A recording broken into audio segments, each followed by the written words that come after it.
Bonjour à tous. D'abord, j'espère que tout va bien pendant ce confinement. Je vais essayer de faire des petites vidéos sur demande pour des petites fonctionnalités, comme ça on va pouvoir au moins échanger des choses. Je vais commencer par la première question qui était des send et post ou prefader. Donc pour ça, j'ai d'abord commencé par une schéma de console. Schéma de console, c'est on va commencer par un gain, etc. Donc je vous détaille pas le tout, mais nous avons aussi des auxiliaires prefader et auxiliaires post-fader qui se trouve ici. Donc on voit bien que c'est vraiment après ce fader. Donc les pré-faders en règle générale vont nous servir à faire des retours casque en studio ou alors des retours scène pour les lives. Et les auxiliaires post-fader vont nous servir à faire des effets temporels. Donc pour le mixage hein, surtout évidemment. Donc en live ça nous sert et évidemment en studio pour le mixage. Alors on parle de auxiliaires sur une console, mais sur un dos on va parler de send. Pourquoi? Parce que les send, eh bien, on peut les utiliser pour plein de choses, pour faire des groupes, etc. Donc on va rester seulement sur les auxiliaires. Donc je vais revenir sur Cubase. Donc dans Cubase, j'ai fait une tranche d'un instrument, très sec d'ailleurs, une petite pipa. Voilà. Et j'ai fait une tranche send avec une 480 à l'intérieur, donc qui est passée par ici, là. Voilà. Alors, dans Cubase, on va pouvoir remarquer, dans Nuendo aussi, qu'on a dans le rack une partie Q et une partie Send. Alors la partie Q, c'est vraiment spécifique pour les retours casque dans Cubase ou dans Nuendo. Pourquoi? Parce que nous avons ici la possibilité de l'avoir, d'avoir un master. Or, les Send, nous n'avons pas de master. D'accord? Donc là, on va s'intéresser plus au Send pour le moment. Donc là, j'ai mis ma pipa. On va faire post ou pré, regardez, la couleur change selon la position. Donc là, je le mets en post. En post, vous allez voir que je vais pouvoir mettre sur ma pipa une reverb standard.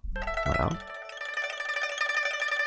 Voilà ce qu'on fait traditionnellement avec du post. Et si par exemple je baisse mon fader, donc ma source, eh bien l'effet baisse avec. Donc on reprend, voilà. Donc évidemment dans le mix, eh ben, plus je vais baisser mon son direct et moins j'aurai d'effet. Voilà. Donc ça c'est l'intérêt aussi du mix, c'est de pouvoir jauger, de baisser un fader, enfin du post hein, évidemment, c'est l'intérêt du post, c'est de baisser la source et du coup on baisse l'effet. Or, si maintenant je le passe en pré et que je baisse entièrement mon fader, qu'est-ce qui se passe? Je vais toujours avoir la reverb au loin. Alors ça peut être intéressant artistiquement quand on veut faire arriver quelque chose de très loin. Là par exemple, je suis très loin de la source et je vais augmenter ma source avec mon fader. Voilà. Et donc là j'augmente et je peux rebaisser si je veux. Donc m'éloigner. Alors ce qui peut être intéressant aussi en post-production, hein, c'est surtout en post-production ça peut être très très intéressant.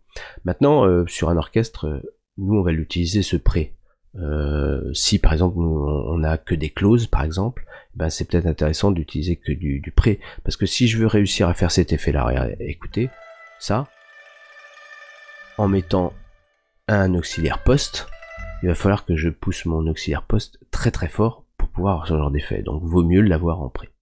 Maintenant le seul problème qu'il peut y avoir, c'est que eh ben, ce petit bouton pré-post, eh ben, il n'est pas automatisable, donc dans la plupart des dos d'ailleurs. Donc c'est peut-être très embêtant. On verra, peut-être que ça arrivera, mais j'en doute. Alors maintenant pour l'export, eh bien, évidemment, ma tranche ici, plus mon effet, sont routés directement dans Stereo Out. Donc, celui que je dois exporter pour avoir les deux en même temps, c'est bien mon Stereo Out. Voilà. Si vous voulez séparer les choses, eh ben, j'envoie ma reverb et ma pipa, je les sépare et j'aurai deux pistes. Eh bien, j'espère que j'ai répondu à la question.